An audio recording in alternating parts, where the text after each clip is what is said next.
তার মধ্যে ফেসবুক খুলুন, আসার নূর বলে একটা ছেলে আছে বাংলাদেশে, প্রতিনিয়ত আল্লাহকে, রসুলকে, মোহাম্মদকে গালি দিচ্ছে, ইসলামকে গালি দিচ্ছে লুকিয়ে। আজকে দেখলাম, আমি 1 মাস আগে কলকাতায় একজনের বিরুদ্ধে বলেছিলাম, সেই মেয়েটা প্রতিনিয়ত ইসলামের বিরুদ্ধে বলছে। তার নাম হচ্ছে নাজিয়া ইলাহি খান। এই মেয়েটা ফেসবুকে সব সময় রসুলের বিরুদ্ধে, ইসলামের বিরুদ্ধে, মুসলমানের বিরুদ্ধে, দাড়ি টুপির বিরুদ্ধে বলছে। আজকে দেখলাম আর এক দালাল, তার নাম হচ্ছে বঙ্গ টিভি, তার সাক্ষাৎকার দিয়েছে।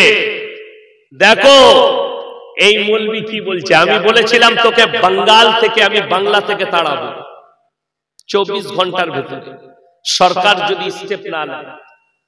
সেই মেয়েটা, আমি তাকে বলেছি হারামের আওলাদ, এটা আমি প্রুফ করে দেবো। আবার বলছি, যদি বলেন কেন, যে নবীজিকে গালি দেয় জানবেন সে হারামের আওলাদ না হলে মুহাম্মদ সাল্লাল্লাহু আলাইহি সাল্লামকে গালি দিতে পারে।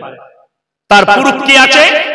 যতগুলো স্কুল, কলেজ আর ইউনিভার্সিটি আছে, তাদের হেডমাস্টারের মাথার উপরে ছবি কাদের টাঙানো থাকে? ঈশ্বরচন্দ্র বিদ্যাসাগর, কবিগুরু রবীন্দ্রনাথ ঠাকুর, বঙ্কিমচন্দ্র চট্টোপাধ্যায়, শরৎচন্দ্র চট্টোপাধ্যায়, স্বামী বিবেকানন্দ, এদের ছবিগুলো স্কুলের হেডমাস্টারের মাথার উপরে টাঙানো থাকে। অথচ এই মানুষগুলো জীবন দশায় যতগুলো কথা লিখেছেন সব বিশ্ব নবীর পক্ষে, একটাও নবীজির বিরুদ্ধে কেউ কথা লেখেনি। স্বামী বিবেকানন্দ বলেছিলেন আমেরিকার শিকাগো শহরে যে পৃথিবীর মধ্যে যদি কেউ মহামানব থাকেন, তিনি হচ্ছেন হযরত মুহাম্মদ মুস্তাফা, সকলে বলুন সাল্লাল্লাহু আলাইহি সাল্লাম। এই হারামের আওলাদদের কাছে নবীজির অপরাধ কি? নবীজি সাল্লাল্লাহু আলাইহি সাল্লাম 6 বছর বয়সে মা আয়েশা সিদ্দিকা রাদিয়াল্লাহু তাআলা আনহাকে বিবাহ করেছেন। সংসার শুরু করেছেন 9 বছর বয়সে।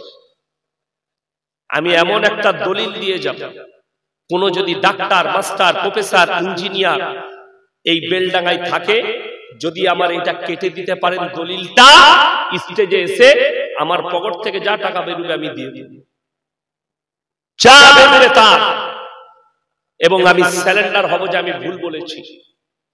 আল্লাহর নবী সাল্লাল্লাহু আলাইহি ওয়াসাল্লাম, শিক্ষিত সমাজ আগে শুনবেন যারা মাথাকে ধুলাই করছে। এই নাজিয়া ইলাহি খান হাতেতে আরবিতে লিখে রেখেছে আর বলছে দেখো আমি মুসলমান আছি। अरे यार बांग्ला तो बोलना अच्छा से सीख ले पहले। बांग्ला जाने ना, बोलছে আমি बंगाली में, তোর ভাষাতে পশ্চিম বাংলার লোক বলবে তুই বাঙালি না বিহারি মানুষ। তো বাংলা বলাটাই আগে ভালো করে স্কুলে ভর্তি হ, বাংলাটা শেখ, তারপরে আমার সঙ্গে লাগবি। আর আমি চ্যালেঞ্জ দিলাম এই বঙ্গ টিভিকে যে তোমার যদি হিম্মত থাকে আমার সামনে বস করাও, আর আমি প্রুফ করে দিব ও মুসলমান নয়। এটা যদি প্রুফ করাতে না পারি, আমি পশ্চিম বাংলায় সমাজের বুকে আর কোনোদিন কথা রাখবো না ইনশাআল্লাহ। আমি প্রমাণ করে দিব, প্রুফ সবারই সামনে ওপেন চলবে। শুধু তোমার নয়, আমার 100টা ইউটিউবার থাকবে, তোমার চ্যানেল থাকবে, আর তোমরা যটা পারবে চ্যানেলকে ডাকবে, বাই ক্যামেরা চলবে। কলকাতায় যেখানে বলবি খালি পুলিশ প্রোডাকশন থাকবে, ইনশাআল্লাহ আমি প্রুফ করিয়ে দেব এই নাজিয়া ইলাহি খান মুসলমান নয়।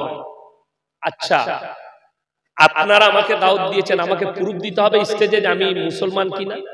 কথা বলেন, লাগবে?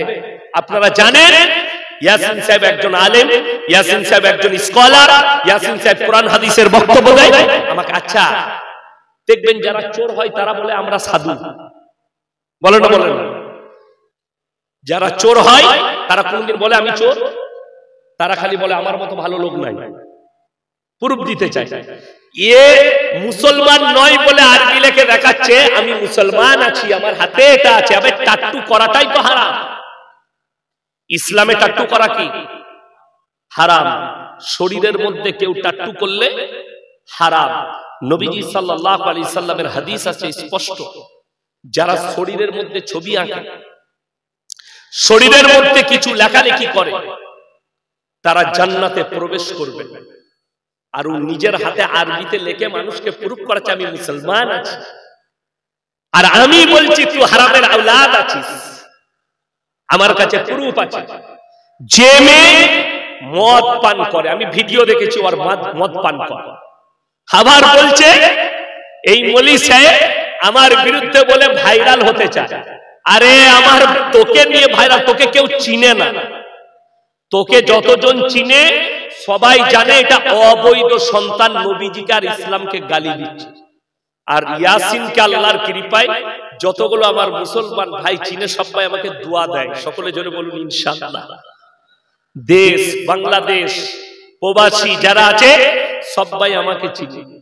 তা না হলে আমার যতগুলো ইউটিউবার জলসা ছাড়ে একবার খুলে দেখবি, তোকে আমি বলে গেলাম যে আমাকে কত মানুষ চাই, কমেন্ট গুলো পড়ে দেখবি। আর তুমি যে হারামের আওলাদ, এটা আমি আবার বললাম, যদি হিম্মত থাকে এই বঙ্গ টিভিকে বলছি, তুমি যে দালালি করছো, তোমার দালালিটাও পশ্চিম বাংলার মানুষ বুঝেছে তুমি কার দালালি করছো। আমি আর নাম বলবো, তুমি কার কাছে বিক্রি হয়েছো এইটাও পশ্চিম বাংলার মানুষ জানে। আল্লাহর কৃপায় আমার গলায় কারোর পট্টি বাঁধা নাই, আমি হচ্ছি আল্লাহর গোলাম। আমরা সবাই কার গোলাম? আল্লাহকে ছাড়া কেউ কি ভয় খায় না। আর নাজিয়া ইলাই খান, तेरे गले में किसका पट्टा लगा हुआ है सबको मालूम है। तू किसी का पली हुई कुत्ती हो, लेकिन अल्लाह की कृपा से मैं अल्लाह का बंदा हूं और अल्लाह ने भेजा, अल्लाह के सिवा मैं किसी से नहीं डरता इंशाअल्लाह। বড় কষ্ট লাগে আমার গলায় কারোর পাট্টি পড়ানো, যে আমি কারোর পক্ষ নিয়ে বলবো। কোন রাজনৈতিক দলের পাট্টি আমার গলায় নেই, আর তোর গলায় কার পাট্টি আছে সবাই জানে। तुम तो कुत्ते बन चुकी हो। और कुत्ता दो कंडीशन में भोंकता, या तो पागल हो चुका है या तो पीछे उसका मालिक खड़ा है। तू जो भोंक रही है ये मुझे मालूम है, तू इसीलिए भोंक रही है कि तेरे पीछे कोई मालिक खड़ा है, तेरे गले में पट्टा डालकर पकड़ कर खड़ा है। लेकिन अल्लाह की कृपा से मेरा जान अल्लाह के कब्जे में है। আমাদের জান আল্লাহর কবজা। আজকে মুসলমান আপনি ঈমানের উপরে টিকে যান। হে আমার যুবক, কালমার উপরে টিকে যান একনিষ্ঠভাবে। পৃথিবীর কোন শক্তির ক্ষমতা নেই আপনার এতটুকু ক্ষয়ক্ষতি করে। টিকে যান। কিন্তু হাই রে মুসলমান, কালকে 6ই ডিসেম্বর ছিল, ফেসবুকটা আর টুইটারটা খুলেন, কতগুলো মুসলিম যুবক টুইট করেছে, আমরা বাবরি মসজিদ ভুলবো না, আমাদের বাবরি মসজিদ শহীদ হয়েছে। অথচ এরা কেউ নামাজ পড়ে না, নিজের মসজিদে নামাজ পড়ে না। 5 ওয়াক্তের নামাজ পড়া কি কথা বলে না? ফরজ। আমি আপনাকে বেলডাঙ্গায় দেখিয়ে দেবো 100 জনের মধ্যে 80 জন বেনামাজি আছে। ঠিক বললাম না ভুল বললাম? 80 জন বেনামাজি। অথচ রাসূলের হাদিস, যার নামাজ নেই তার মধ্যে ইসলাম নেই। আল্লাহ নবী সাল্লাল্লাহু আলাইহি সাল্লাম হাদিস বর্ণনা করেছেন, যার মধ্যে নামাজ নাই তার মধ্যে ইসলাম নেই। আপনাকে আমি বেলডাঙ্গা বাজারে দেখিয়ে দেব কত মুসলমান নামাজ পড়ে না, নিজেকে মুসলমান দাবি করে, আর বাজারে বসে কি ফুটানি করে জানেন? আবে নামাজ না পড়তে পারি, বেগুন বাড়িতে ভালো লোক আমি আছি, এই মাল আছে না, গাদা আছে, নামাজ পড়ে না, রোজা রাখে না, কিন্তু বুক ফুলিয়ে বলে আমি নামাজ না পড়তে পারি, রোজা না রাখতে পারি, আমার মতো ভালো লোক নাই। আমাদের দেশে 3টে কোয়ালিটির নামাজি আছে। কটা বললাম? 3টে। একটা হচ্ছে 5 ওয়াক্তের নামাজ, দ্বিতীয় হচ্ছে জুম্মার নামাজ, আর তৃতীয় হচ্ছে ঈদ বাকরা ঈদের নামাজ। এরা জীবনে নামাজ পড়ে না, খালি ঈদ আর বাকরা ঈদের। আর ঈদের দিনে ঝামেলা এরাই বেশি করে। কারা করে? জীবনে যারা নামাজ পড়ে না তারা। এক জায়গায় ঈদের নামাজ পড়াতে গেছে, তো 10-20টা লোক নামাজ পায়নি। আমার এলাকা ঝামেলা করতে লেগেছে। আমি বললাম দাঁড়াও, কজন জামাত পাওনি? বললাম আমরা 20 জন। তোমরা আগে এসো। আমি বললাম ভাই সানাটা বলো তো। আচ্ছা, দরুদ শরীফ এই আইনা, আত্তাহিয়াত জানি না আমরা, তুমি জানো, একটা মালু জানে না। আমি বললাম তোদের এমনি নামাজ হতো না, তোদের হয়ে গেছে, তোরা ঘর যা, সেমুই খা, তো হবেই না, তোদের নামাজ পড়া না পড়া দুটোই কোনো অসুবিধা নেই, তোরা যা গিয়ে লুঙ্গি খুলে গরুর মাংস দিয়ে সেমুই খাগা, সন্ধে হলে আবার গাঁজার তালাই যাবি, নাহলে মদ তালাই যাবি, নামাজ তো নেই। এরা মনে করছে এই মৌলবি কটা পাগল হয়ে গেছে। বেঈমান কাফেররা ঠান্ডা মাথায় এমন জাল ছুড়েছে আর মুসলমান জালে ঢুকে গেছে। বেঈমান কাফেরদের মেহনত, তারা কামিয়াব হয়েছে। তাদের চিন্তাধারা মুসলমানের সম্পর্ক যেন কোরআনের সঙ্গে না থাকে, মুসলমানের সম্পর্ক রাসূলের হাদিসের সাথে না থাকে, মুসলমানের সম্পর্ক আলেমদের সাথে না থাকে। এইটা ছিল তাদের মেহনত, আর তারা তাদের মেহনতে কামিয়াবি লাভ করেছে। আজকে মুসলমান সম্পর্ক নেই কোরআনের সাথে, মুসলমান সম্পর্ক নেই হাদিসের সাথে, মুসলমান সম্পর্ক নেই রাসূলের আখলাকের সাথে। অথচ আপনি নিজেকে বেলডাঙ্গায় বুক ফুলিয়ে দাবি করছেন আমি মুসলমান, আপনি বুক ফুলিয়ে দাবি করছেন আমি একজন মুমিন। বড় কষ্ট লাগে আমার ভাই, এই লোকগুলো পাগল নয় যারা দাড়ি রেখেছে, এই লোকগুলো পাগল নয় যারা লম্বা জামা পরেছে। প্রত্যেক জায়গার একটা পজিশন আছে, আপনি পজিশন চিনতে পারেন, আপনি জায়গা তৈরি করতে পারেন। বেঈমান কাফেররা জায়গা তৈরি করেছে আপনার ব্রেনে, আপনার বিবেকে, আপনার দিলে, আপনার আখলাকে, আপনার চরিত্রে। তারা জায়গা তৈরি করে সাকসেসফুল হয়েছে, তারা তাদের কাজে সাকসেসফুল, আমরা আমাদের কাজে নাকাম। ভাবতে পারে যে আজকে তাদের মেহনত যেটা ছিল ঠান্ডা মাথায় মুসলিম দিকে জিনাকত তৈরি করা, ঠান্ডা মাথায় মুসলমানদের ঈমানকে ধ্বংস করা, তারা কামিয়াবি লাভ করেছে। আজকে আমাদের সমাজে সব থেকে কম বেতন যাদেরকে দেওয়া হচ্ছে সেটা হচ্ছে ইমাম সাহেব। ইমাম দিকে সব থেকে কম বেতন দেওয়া হচ্ছে। তার কারণ কি? তার কারণ একটাই, কিছু কিছু মুসলমান আছে তারা বলছে নামাজ পড়িয়ে মসজিদে নামাজ পড়ে ইমামতি করে পয়সা নিতে হবে। হাদিসে কোথায় লেখা আছে? কোরআনে কোথায় লেখা আছে? একটা মৌলবি, একটা মুহাদ্দিস, গোটা বেলডাঙ্গা থানা নয় মুর্শিদাবাদ জেলার যত আলেম আছে, একটা যদি হাদিস আমাকে দেখাতে পারে আর কোরআনের আয়াত যে আলেম হওয়ার পরে মসজিদে ইমামতি করে খেতে হবে, এটা হাদিসে লেখা আছে, আমি সেই মৌলবীর জুতোর মালা পরে ঘর যাব বেলডাঙ্গা। দেখা কোথায় লেখা আছে মসজিদে ইমামতি করতে হবে? যদি বলেন যে তাহলে নামাজকে পড়াবে, যখন নামাজ সে পড়াবে তাহলে ইমামটা হিজড়ে লয়। যারা মনে করছেন বিনা বেতনে নামাজ পড়াতে হবে তারা হিজড়ে ইমাম রাখবেন, খালি পেটে ভাতে। আমাদের সমাজের অবস্থাটা ওই জন্য খারাপ হলো তো। এরা যদি পেটে ভাতে মৌলবি পায় নামাজ পড়ানোর লোক, এরা আর বেতন দিয়ে মৌলবি রাখবে না। এরা যদি পেটে ভাতে মুয়াজ্জিন পায়, এরা টাকা দিয়ে রাখবে। গ্রামের চাচা বুড়ো হয়ে গেছে, কাজ করতে পারে না, চাচাকে বলছে চাচা তুমি আর কোথায় কাজ করবে গো, তো তুমি এক কাজ করো, মসজিদে একটু ঝাড়ু ফাড়ু লাগাবে আর আজানটা দিও। বললে হ্যাঁ হ্যাঁ, আর তোমাকে বেতন দিতে পারবো না, তো পালা আছে সবারই ঘরে, তুমি খেয়ে নিও। ইমাম সাহেব সে দেখলে চাচা আমার তো এমনি ইনকাম নাই, তো এই মসজিদে ঝাড়ু দেবো, আজান দেবো, পেটে ভাতে থাকবো, আমারও পেটটা চলে যাবে আর এদের আজানটা হবে। ইমানদারির সঙ্গে বলবে, কেউ যদি তার বেটার বিটির বিয়ে দেয়, সে 50 বার যাচে না যে এই ছেলেটা কেমন, তার পরিবার কেমন, ভালো করে খোঁজ নেয়।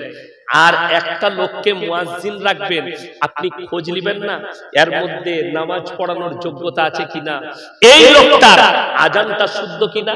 চাচাকে রেখেছে, চাচা আজান দিচ্ছে, আল্লাহু আকবার,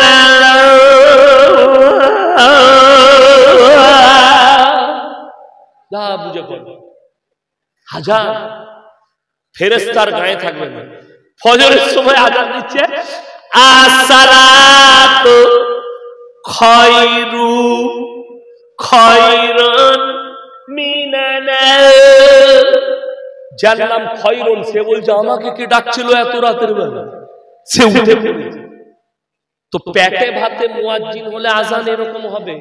আর পয়সা দিয়ে যদি কোনো আলেম হাফেজকে রাখে, কোন নামাজ আজান জাননেওয়ালাকে রাখে, সে যদি আজান দেয় মধুর্যর আজান পাবেন, যেটার দ্বারা দিল তর হবে, যেটার দ্বারা একজন বেঈমানের দিল গলবে, যেটার দ্বারা কোনো বেধর্মী ইসলাম কবুল করতে পারে। আল্লাহু আকবার, আল্লাহু আকবার। আজানটা কি মনে হলো? বুঝতে পেরেছেন? আসসালাতু খায়রুম মিনান নাওম। আচ্ছা আচ্ছা, আজান দিচ্ছে আসসালাতু খায়রুম মিনান নাওম। যা বুঝে করো।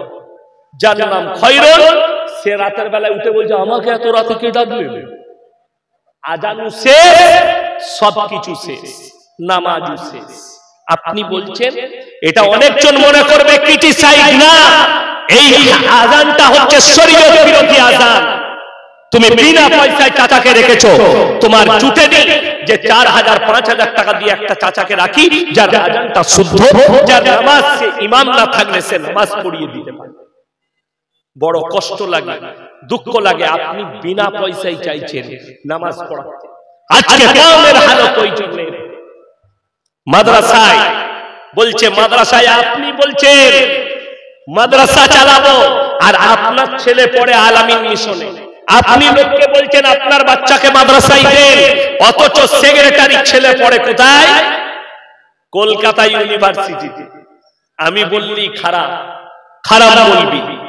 আরে শোনো, আমি বলে যাচ্ছি আপনাদিকে, আপনার ছেলে ডাক্তার হোক, ইঞ্জিনিয়ার হোক, প্রফেসর হোক, সব কিছু হবে, কিন্তু তার মধ্যে আল্লাহর কসম করে বলছি, যদি দ্বীনি শিক্ষা না থাকে, কোরআন হাদিসের চর্চা না থাকে, আমার আল্লাহর কাছে কোনো মূল্য নাই। সে আলেমের বেটা হোক, আর মুহাদ্দিসের বেটা হোক, আর সেক্রেটারির হোক, আর ক্যাশিয়ারের হোক, আর মেম্বারের বেটা হোক, যদি দিন তার মধ্যে না থাকে, আমার আল্লাহর কাছে কোনো মূল্য নাই, এতটুকু মূল্য পাবে না। আমি আপনাকে দেখিয়ে দেব, আমি যখন গুজরাটে পড়তাম, আমার এক সাথী থাইল্যান্ডে, আশরাফ থাইল্যান্ডি, একই ক্লাসে হিফজ করতাম।